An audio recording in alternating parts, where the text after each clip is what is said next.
berkali-kali di tempat ngaji. Mugi jenengan eling mboten gadah masalah ingatan ini eling-eling. Eling-eling tenan. Wong nak soleh, ya soleh mulai cilik, cek soleh dadakan terus husnul khotimah. Pokoknya napa? Soleh. Niku nak mati, niku bumi ku nangis. Nangise bumi ku kekurangan utawi kalong wong sing sujud ning ndekne. Ya Allah Gusti, biasanya wonten tiyang niku sujud teng nggen kula, dia berperilaku baik teng nggen kula, sakniki tiyang niku mun jenengan ambil nangis bumi. Sakniki sing urip karek bedua-bedua, damel narkoba, damel ngefly, damel macam-macam. Iku nangis bumi. Langit suweneng. Suweneng. Gusti matur nuwun Gusti, orang itu saya tunggu lama, sekarang sudah engkau angkat ke tempat kami. Maksudnya diangkat teng langit. Sing bumi nangis, sing langit apa? Seneng. Nah kemudian kita berpikir begini, bumi kok iso nangis piye? Nah itu terserah sampai apa termasuk ulama zahir, apa termasuk ulama batin. Kalau ulama zahir mengatakan bumi nangis itu mau kinayatun anil husni, pokoknya pantas sih bumi itu susah, wong kelangan putra terbaiknya. Tapi nak cara ulama-ulama hakikat yang mengenali sekali betapa kudrohnya Allah, betapa kudrohnya Allah itu tidak terbatas. Itu yang meyakini bumi nangis itu nangis tenan. Misalnya ngeten kalau tak terang normal ya. Kue bayangno dadi Nabi Adam, ngrungokno kowe. Kue bayangno dadi Nabi Adam. Nabi Adam tenan. Terus Nabi Adam orang pertama, dia tahu betul kalau dia dicipta dari bumi. Dan dia pula tahu betul, beliau tahu kalau dia bisa ngomong, bisa mikir, bisa macam-macam. Terus indukannya beliau itu bumi. Mesti pikiran Nabi Adam, jangan-jangan bumi ini juga bisa berpikir kayak saya. Ini kan materi saya, karena saya dari bumi ini bisa ngomong, bisa melihat macam-macam. Terus bedanya apa menurut sobat napa? Umpama kowe dadi Nabi napa? Adam. Orang yang dekat sekali, qoribu ahdin, dekat sekali dengan kesaksian kudroh Allah. Gini ku dekne roh nak materi ini ke bumi dan dia orang pertama yang orang lali kamu. Tapi ketika sudah ribuan orang, mungkin jutaan orang, lali. Seakan-akan bumi itu tidak jenis dari kita. Bumi adalah hal yang berbeda dengan kita. Kita manusia berakal, bumi itu benda mati. Terus kayak kata wong goblok-goblok, bumi itu benda mati. Sajane ya rada kriminal wong Islam muni bumi itu benda mati. Enggak bisa berpikir hanya manusia. Itu kengawuran-kengawuran yang kita ciptakan sendiri, kita wariskan turun-temurun. Umpama kowe iku dadi ulama, ngomong ngono iku isin. Bumi kok nyekseni kowe sujud, banyu nyekseni mbok pangan, mbok ombe kanggo sujud. Semua itu bersaksi tentang kita. Lah nek sampean tanglet kula, cara melogika gimana? Begini, tak wari cara gampang-gampangan ya. Kan wonten latihan ya, misalnya la ilaha illallah kalimatu haqqin 'alaiha nahya wa 'alaiha namut. Wa alaiha ge nupas nomor biar nupas nomor wa alaiha ge wa alaiha no biar kata wa alaiha no kata biar temuri wa alaiha wonten sing biar kata sing waridan wa alaiha sanad kula musalsal tok nabi niku wa biar kan kebenaran guru kula macane wa biar tapi ada yang maca wa alaiha. Begini caranya sampean mikir ya tawarai tauhid sing kasep. Tauhid ini yang dawuh Sayyidina Ali lau kusifal khoto umastatu yakinan. Umpama somben tutup iku dibuka, akulah imanku ora tambah mbek pangeran. Karena tren dunia dan akhirat sama. Zaman ning dunia ya Allah ala kulli syai'in qadir, kok zaman ning akhirat ya Allah ala kulli syai'in. Cara Sayyidina Ali, somben aku wis mati lah imanku ora tambah, meskipun aku swarga neraka. Lah kena napa? Darah padha wae ning dunia ya pertunjukan kudratullah, ning akhirat ya pertunjukan kudratullah. Jadi pikirannya Sayyidina Ali seperti itu. Buatin sampean tak latih ya, tak latih senang pangeran. Misalnya begini, sampean tak latih, ya harus latihan, memang harus seperti ini latihan. Saya kan lahir misalnya tahun 1970. Berarti mulai Nabi Adam itu saya kan nggak ada. Ngerti-ngerti ada. Saya mengira waktu zaman tidak ada itu panjang apa cepat? Cepat, karena kita tidak melalui itu, ujuk-ujuk. Wujud. Kadang aku mati ya wedi kan. Mau mati juga kiamat 1 juta tahun kasih wopo nang kuburan. Masih di Khalillah itu. Wopo enten tenan. Makanya aku ya ora roh, tak tinggal turu Turu sakmono kan yo nglilir kok. Nang nglilir terus nanti. Apa mlaku-mlaku nang donya apa piye kok. Nak turu ya kok ngani ngoyo turu kok. Ribuan tahun lintas. Terus ya apa jajal? Sampeyan tak takok, misalnya sampeyan kuburan iku. Apa ngadepi muka nakit tukaran terus ya keselen tukaran. Tukaran nopo ratusan ribu mungkin. Nah terus kita dilatih. Kata Sayyidina Ali gampang latihan seperti kata Sayyidina Ali apa gampang ya jadi wong alim. Pada akhirnya kita ini aku zaman urip ora ro karepe. Ngerti-ngerti urip. Mati ora ro karepe. Pas mati sampeyan petangin dah ya ora ro karepe. Pokoke wa mata syauna illa ya insyaallah. Makanya masyhur dia ketemu orang ateis. Dia orang ateis itu anti Tuhan, anti Tuhan pokoknya. Dia ditanya. Lalu kamu hidup itu karena siapa? Ya enggak tahu hidup. Lalu kamu mati yang menentukan siapa? Enggak tahu kalau tahu-tahu mati. Ya berarti Anda enggak bisa menentukan diri kamu sendiri. Akhirnya dia netas. Ya ada yang menentukan. Lah ya ada yang menentukan itu dalam Islam disebut apa? Allah disebut kalimatu haqqin alaiha nahya wa alaiha namut. Jadi kalau maknanya itu kalimat yang benar-benar nyata, yang karena kalimat itu pula kita mendapat kehidupan. Yang karena kalimat itu pula kita mati, yang karena kalimat itu pula kita akan bangkit lagi. Itu yang makna hakikat. Tapi kalau makna syariat enggak begitu. Kalau makna syariat begini dan ini benar juga. Mulane kena ada di ulama, ciri utama ulama itu jamiul bayan. Dia kalau menjelaskan itu indah sekali dan orang pasti taslim. Sampeyan saya tak warai tenan. Sampeyan kan biasa wiridan la ilaha illallah kan biasa, mulai mimpin tahlil sampai kepeksa mergo do tahlil melok, sampai sing darani bid'ah akhirnya ya melok tanggane napa? Tahlil. Wae.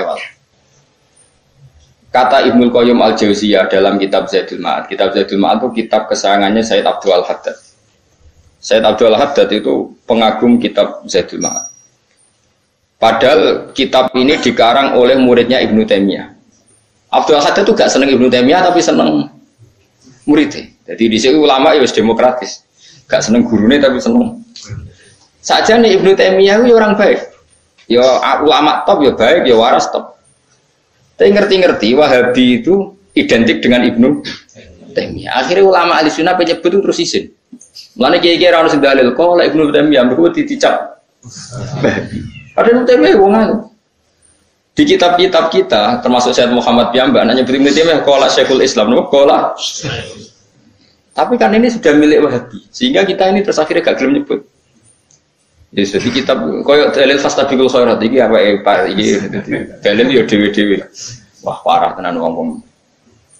Dulu saya melihat orang enggak kunut itu ya biasa. Mergo saya sebagai wong alim ngerti iku madzhab Abu Hanifah. Saya kira arah kunut Muhammadiyah. Kita ini sebetulnya ahli ilmi enggak tahu kunut itu madzhabnya siapa kita. Itu madzhabnya Abu Hanifah, yang kunut madzhab Syafi'i. Tapi tahu-tahu iki madzhab NU, iki madzhab Muhammad. Mana ada orang-orang ini bisa punya madzhab? Ngalime sepiro nganti dadi no? Madzhab. Tapi sudah dibahas, wis dadi apa? Wajo apa sih? Mas repot-repot. Tak warai ini. Sampean ben nglafal la ilaha illallah iku keren ya. Keren tenan mboten keren-keren. Ngendikane Ibnu Qayyim Al-Jauziyah itu gini. Min asliha khuliqatil jannah wa min asliha khuliqatin nar. Terus wa min asliha khuliqatid dunya wa min asliha buisatir rasul. Wa min asliha qatalar rasul. Terus sampai sekarang saya tak bedai. Surga itu kan digawe kelas VIP. VIP mewah. Terus jari rugane widadari ora kan nak wingi itu. Kira 70. 70. Wayu kabeh kan ono sing kriting wayu. Wayu kabeh terus gak tahu delok wong liya. Kadang bojo kita wis elek jek delok. Widadari sifatnya maksuratun fil khiyam. Jadi gak tahu keluyuran ning ndi. Wayu kabeh. Lah surga yang semewah itu selek itu ya bagi mereka sing nglafatno atau yang menerima la ilaha illallah. Neraka sekarang dibikin dalam itu. Jari Abu Hurairah neraka itu tes-tesane benda kamu jatuhkan ke neraka itu untuk santet ke bawah itu nunggu 70 tahun. Kila 70.000 tahun. Dikena HP mu mbok ceblok nang neraka itu ceblok itu ngenteni 70. Betapa dalamnya ngentekno bego piro ya bayang. Oh itu kontraktor mana saja tidak sanggup itu disuruh ngeduk kedalaman neraka. Iku ya mau kanggo wong sing menolak La ilaha illallah. Jadi kalimat ini luar biasa. Swarga digawe bagi yang nerima, neraka digawe ya untuk yang menolak. Ya kalimat sing kowe nak tahlilan turu iku lho. Iku kalimat sing nggo alasan Allah gawe swarga. Terus kalimat sing suwe-suwe sing lafadzno diarani bid'ah iku. Itu kalimat sesakral ini nasib akhir zaman itu entek. Gara-gara dilafadzno tahlilan tersangka jadi apa? Dulu kalimat yang dipuja-puja penyebab surga dan neraka. Saiki kalimat itu tersangka. Mau perkara napa? Bid'ah. Wis aja melok-melok, kowe debat ya ora iso makili aku sebarno iso. Kok ben terusno tok dalan kok. Berarti la ilaha illallah itu kalimat yang surga dibikin karena itu, neraka dibikin ya karena itu. Kemudian Allah punya sunnah, lalu butuh pelatihan. Dikasihlah Allah gawe bumi. Piye-piye manusia butuh latihan, dibikinlah bumi. Dan ini latihan ikrar la ilaha illallah dengan sadar, dibikinlah bumi, lihat buakum terus dites. Wes digawe bumi, ono makanan, ono minuman, ono wayah, ono pegatan macam-macam, ono diutang sebulat macam-macam. Gue ngetes, eling la ilaha illallah, eling utangi, eling la ilaha illallah, eling kasusnya, pokoknya dites. Karena nggak fair kalau Allah bikin itu kemudian nggak dites, dibikinlah darul imtihan. Dunia itu bahasa Arabnya darul imtihan, tempat tes-tesan. Imtihan mana apa? Tes, lihat buakum diuji. Pas diuji kita hidup.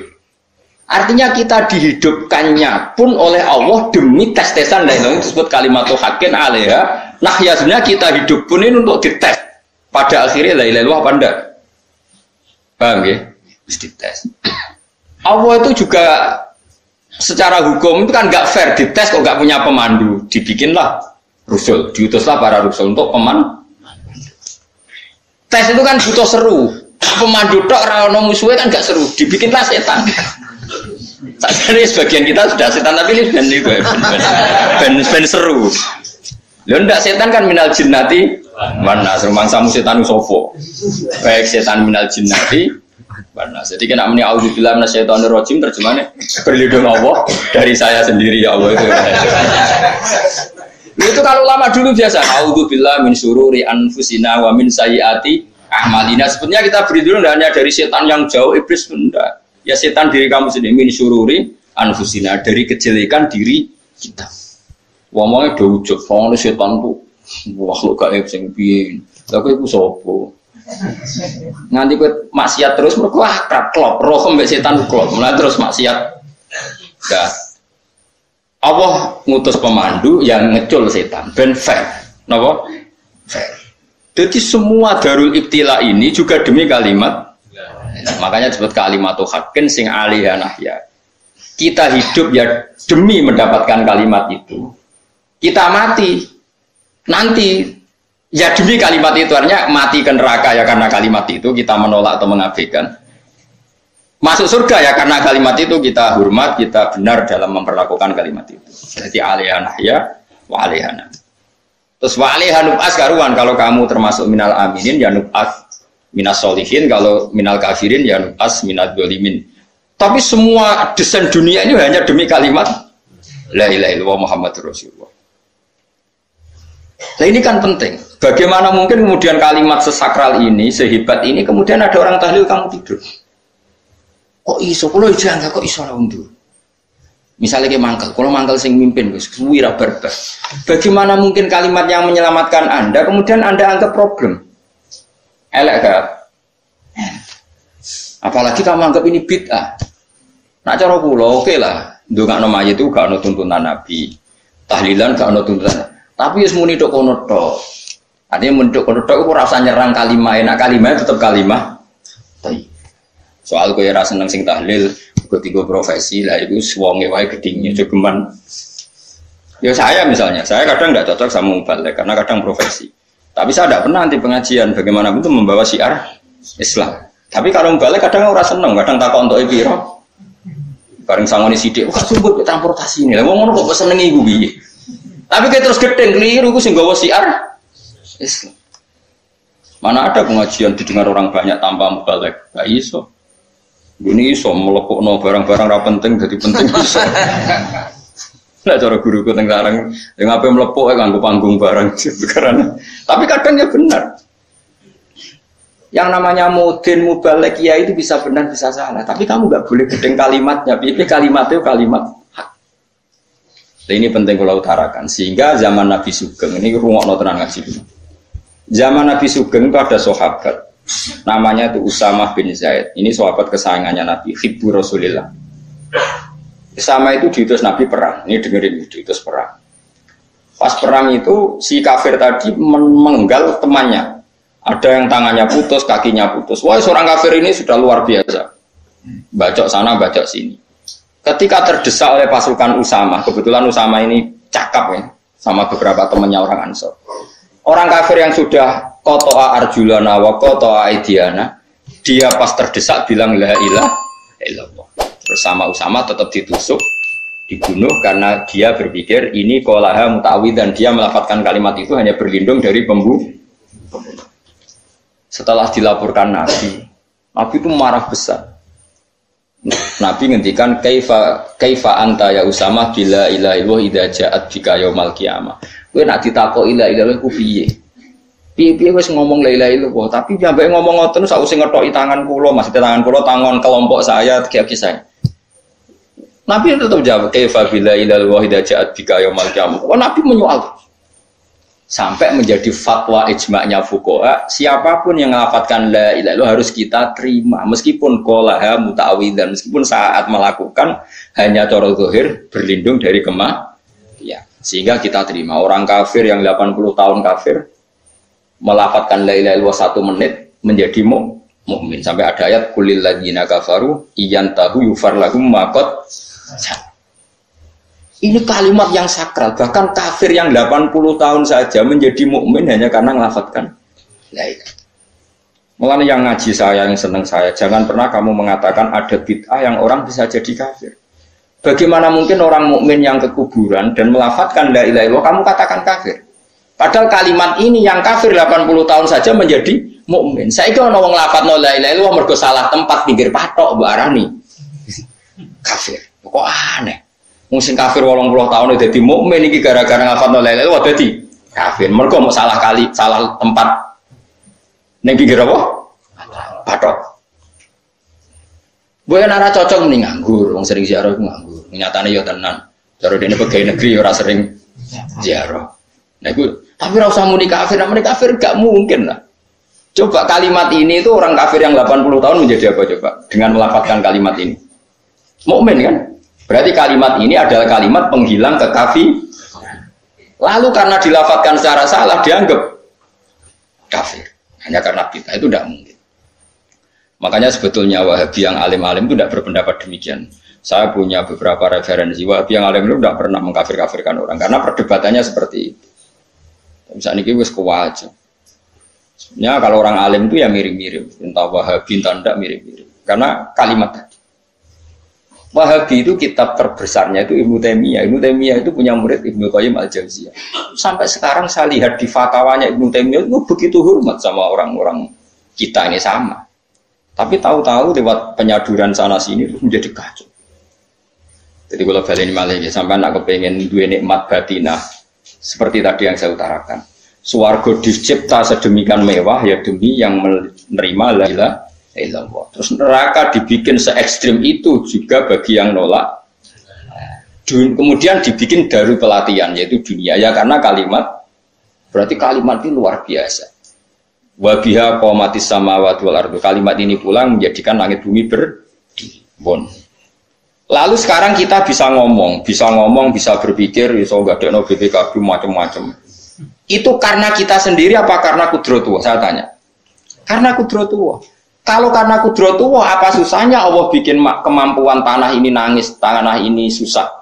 Wong bodoh-bodoh kowe iso nangis, iso mikir ya mergo kudratullah, ndak karena kamu. Harusnya ya sama, bumi-bumi ini bisa menangis juga karena kudratullah. Makanya bumi ini menangis ketika enggak ada orang yang sujud. Iku ya mungkin. Wong zaman kowe iso nangis ya krana kudratullah, mestine bumi yang kamu katakan benda mati, hakikatnya dengan kudratullah juga sama dengan kita. Mulane tengene kitab Al-Husunul Hamidiyah, kula ngrasa utang tenan be kitab. Dulu saya ngaji 2 tahun kitab langsung. Kitabnya kecil tapi saya ngaji itu 2 tahun. Berkali-kali saya ulang. Itu beliau cerita gini. Dia yang ngarang itu orang alim, kebetulan dia orang India. Memang kelebihannya kitab dikarang orang Arab itu luweh bulat. Wong Arab kan semuanya Islam, karangannya itu standar. Ini dikarang India. Di Tonggo Blodor, di masjid nyanyi, pada dikarang ulama yang masyarakatnya itu udah karu-karuan. Dia cerita itu gini, manusia itu punya satu kebodohan, di mana kebodohan itu disebabkan oleh Robtul Asbab Al-Adiyah, mengkaitkan sebab sing biasa-biasa. Misalnya gini, sama saya kita omongin, misalnya ada orang bilang gini, batu ini nanti itu menjadi ayam. Orang bilang mukhal apa enggak? Enggak, jawab saja. Mukhal. Kenapa bilang mukhal? Karena dikira tidak bisa kan? Enggak, jawab saja. Jawab satu saja. Batu ini menjadi ayam. Kamu jawab mukhal. Alasannya apa? Alasannya tidak mungkin terjadi, apa kamu tidak bisa? Sebetulnya karena kamu udah bisa. Udah. Kalau dia nyontok nombor tahun Indonesia, nyontok itu kayak kelungsu lah. Anak apa? Biji asem, nak ngene derene. Kelungsu. Lau ukhbiroda karrojul. Andai kan orang itu kamu kasih tahu, kelungsu ini biji asem itu, biji pohon asem itu. Nanti yang kecil ini suatu saat besar. Setelah besar buahnya banyak, tambah besar, tambah besar. Terus orang bilang mungkin. Ketika bilang mungkin itu karena dia bisa, apa hanya karena menyaksikan berkali-kali ada kejadian nak kelungsu ditandur, iku iso dadi gede. Coba sama jawab. Karena dia bisa, apa karena hanya menyaksikan itu sering terjadi? Hanya menyaksikan. Artinya zaman dia mengatakan mungkin itu pun tidak memberi kontribusi ikut buat. Ya enggak? Tetap bergantung kudrohnya Allah. Dia hanya bilang mungkin karena sering melihat. Sebenarnya dia enggak sama sekali memberi kontribusi. Lah darani mungkin ya ora urun. Paham ya? Lalu kenapa dia kecangkeman terus muni wong wis mati dadi lemah gak mungkin dadi manusa meneh. Lho zaman dadi manusa sing wis ngene iki kok mani dene lara melok gawe. Terus muni mungkin mergo sering terjadi, sering roh, sering bersaksi. Berarti sebenarnya manusia itu pakai ukuran dia mampu tidak mampu apa pakai ukuran bersaksi melihat? Bersaksi. Nah, ini kan problem, kita sebagai manusia itu problem. Lalu disebut wa kanal insanu zaluman jahula, wis goblok aja. Mergo manusia ku nek wis goblok aja. Makanya saya kemarin diminta ngisi di pondok kajian.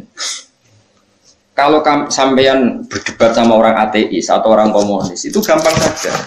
Dilatih begini seperti teorinya Quran. Ya nanti saya teruskan, ini tak ulang lagi ya. Saya ulang lagi. Andai kan nggak pernah terjadi telur itu jadi ayam, nggak pernah terjadi sama sekali. Telur itu jadi ayam. Terus kamu mengasih tahu orang tadi, telur ini loh nanti jadi hewan yang hidup terus terbang. Mesti dia bilang mukhal, mau benda mati kok nanti jadi benda hidup yang terbang ngalor ngidul. Berhubung sering terjadi dan dia pun tidak ikut bikin, bilang mungkin. Paham? Saya ulang lagi ya. Berarti dia bilang mungkin karena sering apa? Terjadi dan dia lihat. Andai kan pertama kali nggak ada telur sama sekali yang jadi ayam, terus pengalaman pertama di dunia belum pernah terjadi. Kamu kasih tahu telur ini nanti jadi ayam terus terbang. Orang ini bilang mukhal enggak? Mukhal. Berhubung sering terjadi bilang enggak. Nah berarti kita nanti bangkit dari kubur gampang saja bagi Allah. Cuma belum pernah terjadi kamu mengatakan mukhal.